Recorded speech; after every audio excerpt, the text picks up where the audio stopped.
What is the real problem here is not growing older, is not a change in capacity. It is the stigma around those changes, around the deviation in a society that puts youth and speed and productivity, air quotes around that very loaded word, on a pedestal and says, if you are not looking, moving, acting, earning like a younger person, you are failing in some way. Hey y'all, this is Kosta, and today I'm here with my guest, Ashton Applewhite, author and activist serving as the leading spokesperson for the emerging movement to raise awareness of ageism and how to dismantle it. Ashton is the author of This Chair Rocks, a Manifesto Against Ageism, the co-creator of the Old School Anti-Ageism Clearinghouse, and the voice of Yo, Is This Ageist? Today we're talking about ageism in an aging society. Ashton, let's start off. Why are we so afraid of getting old? I think a little bit of the apprehension is, of course, about how our minds and bodies might change. There are only two inevitable bad things about getting older. People you've known all your life are going to die, and some part of your body is going to fall apart. And those two things are unwelcome, and we have very limited control over the second one and no control over the first. So those are real things to be apprehensive about, and you will not catch me saying, oh, just eat enough kale or have a positive attitude and it's all going to be great. My work is I want to point out that not that our fears are not real, but that they are way out of proportion to reality, and the fear is bad for us. This apprehension about physical and cognitive capacity, that's not actually ageism.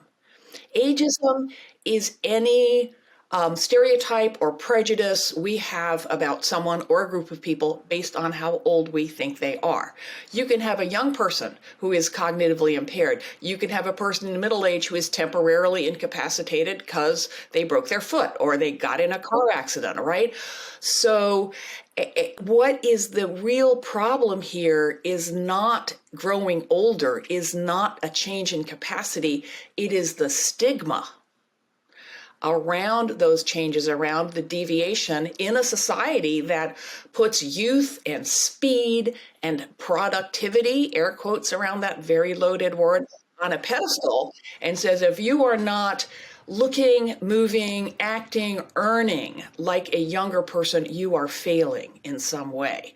So that is the huge reason why we are so apprehensive about aging. It's about the society in which we age and the social and economic forces that pathologize, natural and inevitable changes, that want us to be afraid, that want us to buy expensive things that don't work and engaged in expensive activities that don't help, instead of acknowledging the things we can change, the things we can push back against, and also accepting, like, everyone wakes up a day older. It's not a failure, right? If you wake up in the morning, you are aging successfully. Congratulations. And there's a lot to unpack there. Okay. First off, exactly. Well, and first off, I think there's a psychological component to the fact that, you mentioned death being an inevitability, of course. No one has yet been able to find a way to reverse aging or to cheat death, for that matter. And so we live our lives with a sense of urgency. And I think it complements that psychological theory complements our economic system of capitalism. And so And so, like, I think you said it perfectly when you're saying, like, we value speed, we value, youth, because we've geared an entire society around how are we going to get the highest level of productivity. And obviously people are most productive during their, during their younger years. Well, I wouldn't say that. The middle age years. The idea of productivity to conventional earning power, right? Yeah. I mean, that's what's so problematic. People are productive when we look after each other, when we write books, when we listen to music, when we walk a dog, right? Point. And those are all, I know we're in agreement here that the Western in a hyper-capitalist society, we are held to this impossible standard that disadvantages almost everyone except people who are, frankly, male, typically white, non-disabled, and so on and so on, and Sure. puts everyone else at an increasing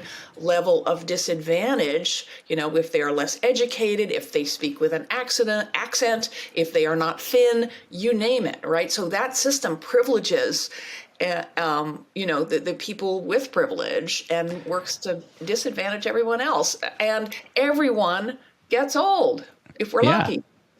But if you think about, like, for example, the fundamentals, the foundation that's created modern society, right? You go back all the way. We're going to go like all the way back to Plato, Aristotle, philosopher kings, right? Those people, I know, and I'm not going to go too far in the weeds, I promise, but those people were older individuals. Like, they valued the experience. And in society today, right, you look at somebody that's a CEO or even a president for that matter, and you value their experience. They typically are over the age of 65. It's an anomaly if they're under that. So how, why is it that certain facets of our society, we say, okay, it's a good thing when somebody is older and has a lot of experience because they're going to be more effective at their job? Biden, the circumstances surrounding Biden may be an exception in terms of how people are perceiving his role and his efficacy. But what do you believe is the greatest contributing factor to ageism today on the other end, the population that is affected by ageism? If you could speak to that. Well, I want to speak first to I want to make something clear about ageism, Sure. that it is any judgment on the basis of age, and that young people experience a fair amount of it also. And the assumption that simply because you are older, you are a better leader or a more effective executive is ageist because it is based on age rather than capacity. It is completely nuts that the American workforce, especially in the face of a global labor shortage, counts experience as a disadvantage. That is an example, I hate to say it, of how entrenched ageism is, even in our productivity-oriented capitalist society. Yeah. But age does convey experience, and that is generally speaking why older people, more people who successful entrepreneurs are older, because we've had more experience, we've had more time to build up networks. But there are also brilliant young entrepreneurs, and it's really important never to frame it as older people are better at or worser at XYZ, because that is the mother of all ageist stereotypes. And we don't want a world that's where older people are on a pedestal or have more value. We want a world that is age mixed, right? And where we look at capacity, not age, right? I mean, with Biden, I mean, just this morning on my Yo, Is This Ageist blog, got the millionth question about, is it ageist to think that Biden might be too old to run for another term? And there are legitimate questions about capacity. I think he should have a physical, and we should all know what it says, which he has done, which his predecessor refused to do. Older people are closer to death, yes, but guess what? Wealthy white men who are in the Senate have really good health care and tend to live way longer than, people without those advantages, blah, blah. Yeah. The overarching point being that it is no more acceptable to make any assumption about anyone, whether they're 18 or 80, on the basis of age any more than it would be acceptable to make an assumption about them on the basis of the color of their skin or their sexual orientation or their gender or blah, blah, blah. It's not okay. So since I subconsciously just fell into that trap, and I apologize. Oh, please don't. Not only don't apologize, we are all ageist. We all have ageist thoughts in our head all the time, including you and me. And it's fantastic that you can acknowledge that and see, oh, gee, that's something I need to think about differently, because that's where all change begins. Well, but how did we get here, though? Is this a generational thing? Is it cultural? Is it media? I mean, just so. Like, I mean, aging is the one universal human experience, right? I see. How could how could we possibly say it's X or it's Y when we're talking Sure. about all the people in the world, in all our beautiful, complicated, maddening diversity, right? Yes. Aging Right. is different for me as a, older white cisgender woman with considerable privileges than it is for a person of color who otherwise shares all my characteristics, and really different for both of us than it would be for someone who doesn't have an education or can't afford health care, and really different for that person if they lived in Uganda or Singapore, right? So we always need to drill back down to the individual experience. And there is, I'm not going to gray wash the fact that there is a biological basis. Babies can't run away if the, Genghis Khan is at the gates, and neither can older people. We're not fast anymore. Well, so in brutal Darwinian terms, there is a disadvantage to being very young and very old. However, we live in a modern society that has like gizmos to put babies in and old people in to, get us away from Genghis Khan. People with disabilities now who would have died in infancy or childhood now live, rich, rewarding lives. So yes, those sort of archaic factors are still in play. Let's be honest about that. But we also have the technical and social capacity to mitigate them if we want to. And so I'm going to get a little technical here. Uh-oh. And I want to go to both ends of the spectrum. So there is a program, like, for example, in Tennessee for the Department of Children's Services, and there's also, on the other end of the spectrum, a program called TennCare, which supports individuals with disabilities and people that are over the age of 65. So both of those programs are supposed to give a certain level of choice. However, the system is set up where all these outside factors sort of are in control. Always. Right. And so you're losing a sense of autonomy. I've heard this over and over again, where if you're under the age of 18, you don't have control of your own destiny. And I see a lot of that happening after an individual turns 65. So do you feel like we don't have a good grasp on the kind of representations, and specifically the advocacy necessary as you would receive in other types of discrimination, say, for example, like racism or most recently sexism? I think there is growing awareness among, people interested in a more equitable world that we need to join forces against all these forms of discrimination. Sure. The fantastic advocate and poet Audre Lorde said there's no such thing as a single issue struggle because we don't lead single issue lives. And that's a huge question with a million answers. The short answer is policy is a blunt instrument. There are arguments for having a Department of Aging and Disability, and there are arguments for having them be separate for reasons I already touched on. Just because you grow older, there are 80-year-olds who run marathons, and Ironmen who cannot. So linking, in an ideal world, here's an analogy. Please. The United Nations has a Convention on the Rights of Children and a Convention on the Rights of Older People. And a Convention on the Rights of People with Disabilities.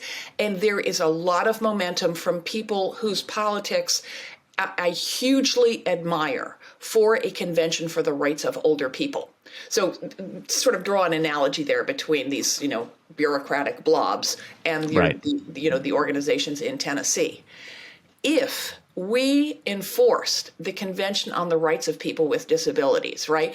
If the Tennessee Department of Disability, I know I don't have the name right, it's okay, made an accessible society and made that whatever assistance people with various disabilities need, whether they need it when they're 17 or 70, whether they need it for 6 weeks, 6 years, or the rest of their lives, we could take age completely out of the equation. The minute you have a program that kicks in at age whatever, like you said, you notice a loss of autonomy when the individual turns 65. It's not like, I'm 70 and I didn't wake up on my 60, the day I turned 65 without being able to sign a check or walk out. With someone with it knocking on your door and saying, "Hey, it's time." It's not about age. It's about capacity. It's about privilege.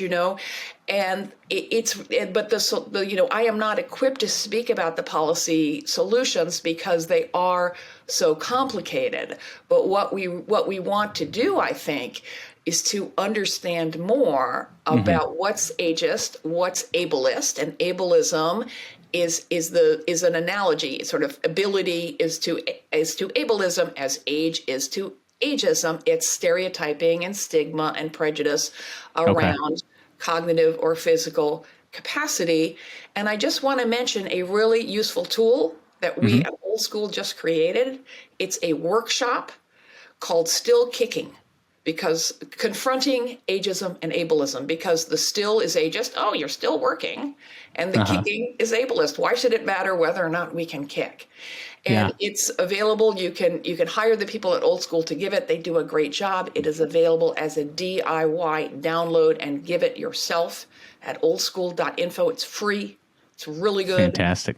To learn more about how ageism and ableism are different, and respect that. It's really different to age with a disability as it is, to be a young person with one who grows older rather than to age into disability. But a motto of the disability justice movement is to celebrate interdependence. And that gets around to this autonomy idea. We have capitalism, which is not our friend. And especially in the U.S., we have this ethos of independence, and you shouldn't ask for help, and it's shameful. And if you need a helping hand, you have failed. This is erroneous. It's corrosive. It's destructive. One of my favorite quotes is a very short quote by a Dutch gerontologist named Jan Baars. Autonomy requires collaborators. Right? We all, at any stage of life, you need someone to fix your car if you can't go pick up your kids, no matter if you're a triathlete, right? You need to collaborate with the car mechanic. I mean, I'm being a little heavy-handed, but the fact is, as we get older and lose physical strength, at a minimum, I need someone to lift my bag up into the rack in the airplane now. We all need help lifelong. And this ethos really of independence is a real terrible problem. It's probably the most important chapter in my book is called The Independence Trap. No one is independent ever. Right. And every single system, specifically in the long-term care space that I've encountered, is focused around independence. Any type of solution. Active aging, and it's a toxic label because it sets us up to fail. Well, and also, I think in a lot of ways it propagates that capitalistic mindset because, one of the things that I notice about, I'm going to go with regards to children is, they have a whole system built around supporting kids in the foster care program as opposed to providing the resources to the family so the kids don't have to go to foster care. And the same thing happens on the other end with individuals who are over the age of 65 and receive Medicaid services or Medicare services. Like, if a person needs assistance with care, they could very well receive it from their family members if their family members receive the funding directly. However, it goes to a care provider, and a third party comes in, and so it like you're talking about with regards to ethos, and what caregiving is a beautiful, incredibly important part of being human, right? And a really ugly manifestation of ageism in our society, because it affects very young people and very old people too, is that the work of caring for our children and for people of any age with disabilities and for very old, older people, not very old, is farmed out for lousy wages to mostly women who don't earn a decent wage and who have to leave their own families in order to, do this ill-paid work here in the U.S. And what makes it a burden is going it alone without supports. As you say, it's these larger systems. We have no caregiving system in the U.S. If we did, there would be a lot less fear and apprehension and stigma, and much less of the burden would fall on biological family, specifically, typically on women who are unpaid. And we women are Social Security benefits, which is a huge percentage of older women's entire income, and it's not enough to live well or barely live at all. It's based on your wage earning. Women earn less lifelong, and we are penalized for any time spent out of the paid workforce, which is back to productivity. That work has measurable, massive economic value that goes unrecognized. And we can see it. I think the tide is turning to a degree because a lot of the labor issues that we're experiencing right now is tied directly to childcare and for people staying home and caring for loved ones. As it should be. Right, but that's the problem is we're not seeing it's not compensated. It's literally like free labor, indentured servitude without any level of compensation in a system that's designed for compensation from productivity in the greater economy. So we've got to change the system. Otherwise, families are going to suffer because they're spending time at home. Women are suffering. Yes. People with disabilities are suffering. Can I ask about, you mentioned Social Security, and you may be able to speak on this. I know this is kind of maybe a little bit outside of your specialty. How do individuals who age over the age of 65 that receive Social Security benefits, 60% of Americans over the age of 65 don't have, an additional retirement or pension. They just literally collect Social Security, and the minimum collection is like $773, and there's a lot of Americans that only collect that much every month. Yeah. How do you expect them to age with dignity if they can't afford to feed themselves? Do I have an answer to that? Absolutely. Well, I'm curious if you have an opinion on it. First of all, all the things. We need all the things all the time. Yeah. But let's close the gender wage gap so that women, would have pensions. Let's activate unions so that working people can have a working wage. Let's stop being so racist about all the immigrants who do this work, this really important work so beautifully and so well that other Americans do not want to do. And how about a minimum wage that allows workers, no matter whether they're doing, home care or delivering your food, can support themselves and educate their kids and so on. And save for retirement. Systemic support all the way along from all these systems. Last question, and then we're going to get back to the context of the conversation. I'd like your opinion, because ageism and this concern around ageism really entered my purview during the pandemic, specifically when nursing homes essentially barred any visitors. They were on lockdown. The pandemic spread significantly through long-term care facilities. What's your opinion on locking down and isolating all of those individuals that are elderly and disabled who cling on to that connection to their family? Was that the right thing to do? And do you think that that's what's finally brought this conversation of ageism to the forefront? There's never a right or wrong to these really complex ethical issues. Clearly, it was horrible. Age does make us more physically vulnerable to the virus, and I understand why long-term care facilities tried to isolate their residents in order to keep them alive. There was an example of a facility, I think in upstate New York, where the owner, it was small enough and I believe privately owned and nonprofit, but where he brought in the workers and he paid them a decent wage and they didn't have to work. One huge reason contagion rates in long-term care were so high is because they are staffed by ill-paid women who have to work multiple jobs in order to pay their own rent. Yeah. If you paid them a decent wage, we would have had much less of that. Back to the fact that later, being older, your immune system doesn't work as well and the virus is more dangerous, period. So that does explain why most of the victims of COVID, most of the deceased, are older, but it does not explain our death in those numbers. That is because of bias. That is because of abandoning older people. And, I do think there is enormous interest now in the reform of long-term care. Yeah. But, also what is right for one individual, it depends on what they want, what their family wants. And also, I understand if you're running a facility, like policy is a blunt instrument, you do have to take the welfare of the community. Zoom back, rainbow, magic unicorn universe, we live in age diverse communities where people are not segregated according to age and ability to start with, and think how much more humane and manageable that problem would be.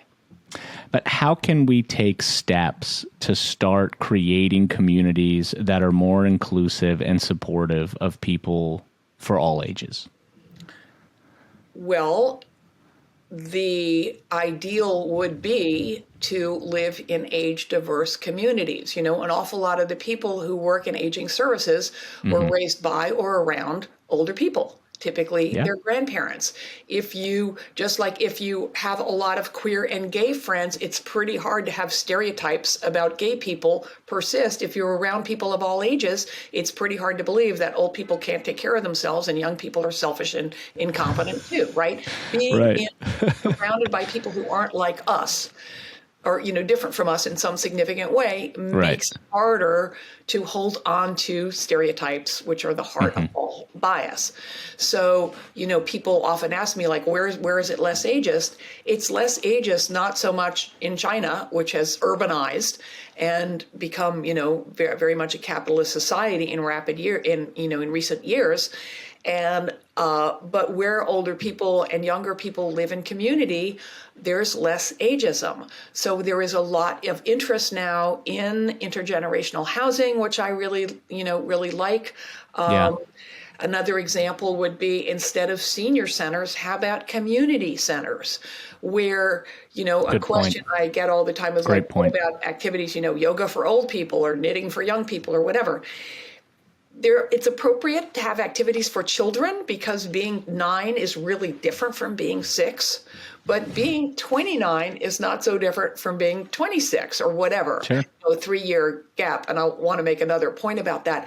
But instead of then having activities for old people and fun stuff for young people, have an activity, a bird watching for beginners, bird watching for middle people, bird watching for experienced people, or have it be, if it's a yoga class, have it be, a fitness class for people with balance issues, which could be a young person recuperating from a fall, and it could be a lot of older people. My balance is not what it should be, but make it about capacity and interest and level rather than age. And I just want to make a point about homogeneity, right? The basis, all stereotypes assume that a population is the same.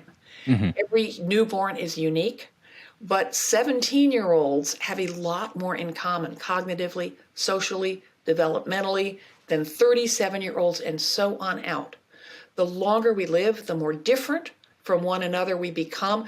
You work in long-term care. I'm sure you see all the time, everyday examples of what geriatricians say. If you've seen one 80-year-old, you've seen one 80-year-old. So any assumption about what people like is inevitably false. But the older the person, the less basis there is for it, the less our age says about us. Well, it's because we're always trying to create a standard of practice. That's the unfortunate part of Industries this. need standards. I get it. It's complicated. It's just, but it's people though. That's the problem. We're not selling a product. We're not cutting hair. We're taking care of people. And how do you can't put people in a box. Like we've learned over the course of our entire history as human beings that you can't put people in a box. And so I love the fact that you're speaking to changing the long-term care industry. We do this show because we want people to understand the industry so that if they want to get involved, if they want to activate, whatever it might be, that they actually have some guidelines of what the industry can provide, the tools that are available in the long-term care space. But I do want to ask you kind of a more poignant question. You were talking about kids that are, or people, I'm sorry, people under the age of 18. We don't have, we don't have anything in our toolbox that points to kids being independent and self-sufficient. Because like, say, for example, as you were talking, I was thinking about the book where the kids get stranded on the island and they form into tribes. Lord of the Flies. Lord of the Flies. That's it. Yes. And you look at that and you're like, wow, that's pretty advanced. I mean, they're essentially building a hierarchy. They're fundamentally building a civilization in this book, right? And we don't value that as something that is tangible, that is positive. We look at that book when we read it and we say, like, this is all terrible. Like, this can never happen, right? And so we unvalidate or discount the significance that children can bring to society. Yeah, I mean, I want to mention the Old School Clearinghouse, which is a repository of free and carefully vetted resources, podcasts, webinars, speakers, little animations, videos, all kinds of fun stuff in all different formats, reports, blah, blah, blah, to educate people about what ageism is and what we can do about it. And we have quite a few, and we are always looking for more resources that address tokenizing young people, marginalizing young people, not valuing what a young person has to say simply because they're not an adult yet. And that's not okay either. And young adults, I mean, ageism is also responsible for a lot of the difficulties that young people have getting established in the work world. And we should look at what they're capable of. And they have less experience. I'm not denying that, but we shouldn't look at a young person and assume that they're incompetent or self-involved or know how to fix a computer just because they're young. Sure. And the overarching question before we wrap up, and pardon my ignorance, but is ageism the newest of the isms? And in your opinion, do you ever feel like it's difficult to be taken seriously? Because when you look at people, when you say ageism, most people immediately gravitate to people that are elderly. Yeah. But at the same time, they look at older white men who are in positions of power and influence, and they say, why is there really a problem when society is built around these components? Why is the U.S. Congress filled with old white guys? Right. Because we live in a racist, capitalist patriarchy that is, and frankly have a political system where wealth buys office. Right? Yeah. So those are the reasons, not because not because old people run things. Older people run Congress because of political systems that are anti-democratic and anti-equity. But how do you separate your fight for your advocacy for ageism, for people to understand the problem, for people to offer solutions, between the notion that there's a lot of people that are really well off, predominantly that are old and over. There are. I mean, we tend to accumulate. We're born into the world with nothing. Obviously, the inherited wealth is a huge and toxic mechanism for perpetuating class and privilege. Mm-hmm. But but the important thing always is to zoom out. Yes, older people have more assets than younger people. We accumulate stuff as we go through life, but the 1% is made up of rich and poor people, just like the 99%. I'm sorry, the 1% is made up of younger and older people, just like the 99%. Right? Bias does not, these factors don't inherently discriminate by age.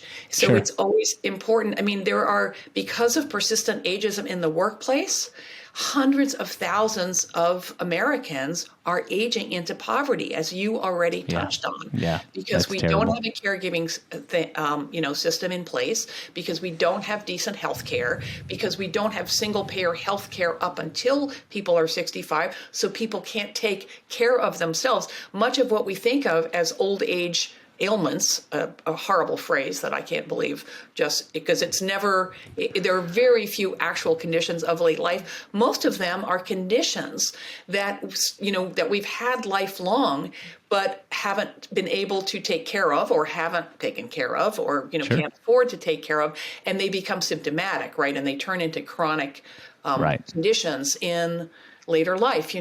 Zoom out at the systems that enable these, inequities to pile up and add up in late life. There are lots of, older women in particular. In Australia, the fastest growing group of poor, people who are really economically disadvantaged are older women. Wow. So it's not, sure, there's loads of rich old people, but the reasons there are loads of rich old people is, again, there's always, if you're going to be honest about this stuff, you have to acknowledge there's always two sides of the story. Older people are always going to earn more stuff because we've had more time to accumulate stuff. But also, we have massive systems in place that are keeping the rich rich, whether they're, young people who inherit, their parents' millions, or, it's just sort of all these entrenched systems. I mean, Ashton, this work, as we progress through this conversation, I'm just like, we could talk for 5 hours about this. And I continue to think of how difficult it is for you to be able to sort of thread the needle and bring awareness to to issue. It's incredibly interesting. And it really is. Sometimes I think of, and I think this less and less, because the window is getting less dirty. I think of what I'm doing as cleaning a really dirty window. These are new ideas to most people. Absolutely. That's kind of fun, right? Because when you clean it, like really the back window of your car, you can see where you've been. When people read my book or listen to what I have to say, I say, what do you think of as criteria for diversity? And if they don't mention age, I say, what about age? Yep. And no one says that's a dumb idea. They smack their heads and go, why didn't I think about that? So provoking those head smacking moments, which you are doing in this podcast, is invigorating and challenging and fun. You are helping to change the culture, which is really interesting and really important. And all the work that equity-minded people have been doing in recent decades, forever really, but I guess I would look back to the 60s and the 70s with the birth of it's not the birth of the civil rights movement. People of color have been struggling to get equal rights forever, and so have working class women forever. But that would be the heyday of what we think of as the capital C civil rights movement, the heyday of second wave mainstream feminism. We have made enormous progress on rights for people of color, on trans rights, on gay rights, on women's rights. We've gotten a lot of pushback too, but that's a sign we're getting somewhere. Yeah. Right? Have we made enough progress on everything we've learned about addressing these other forms of bias in addressing age bias? We are not starting from zero. Yes, it is the latest ism to bleep onto the public radar, but we're not starting from scratch. We're building on all the energy and knowledge and understanding of the way all these struggles are connected, in the part of you and your listeners. So we always like to end the show with a call to action. Personally, how do we improve our own attitudes towards getting older and enjoying life at every age? Well, it's sometimes I enjoy being older and sometimes it's hard, right? No one enjoys any stage of life, all the time. Sure. I'd like to point out that being young is really hard too, right? No one actually wants to be any younger. So I think we do need, it's not that we want to think more positively about aging inherently. We want to think more accurately about aging. And that is necessarily more positive because most of us are brainwashed into thinking no judgment. No judgment. We live in a culture that bombards us with these messages, right? That aging is equivalent to decline, even though no one wants to go back to their youth, right? Even though we know from this U curve of happiness that contentment increases in later life, et cetera, et cetera. I could, run statistics at you for half an hour, but I won't. So the most helpful thing each of us can do, because all change starts within, as the saying goes, is to look at our own attitudes towards age and aging. Amazing. Think about how you use the words old and young. Read the introduction to my book, which is available as a free download. Look at I go to great lengths to make my ideas, and I'm not the only source of ideas. Go to the Old School Clearinghouse and find out what hundreds of other people who think a lot about ageism have to say about this, oldschool.info. But on my blog, my website is thischairrocks.com/blog. I have been thinking out loud about this for 15 years. It's searchable by topic. Noodle around, educate yourself, because what you will inevitably find is the lovely thing you said 15 minutes ago, like, oh crap, I said something ageist.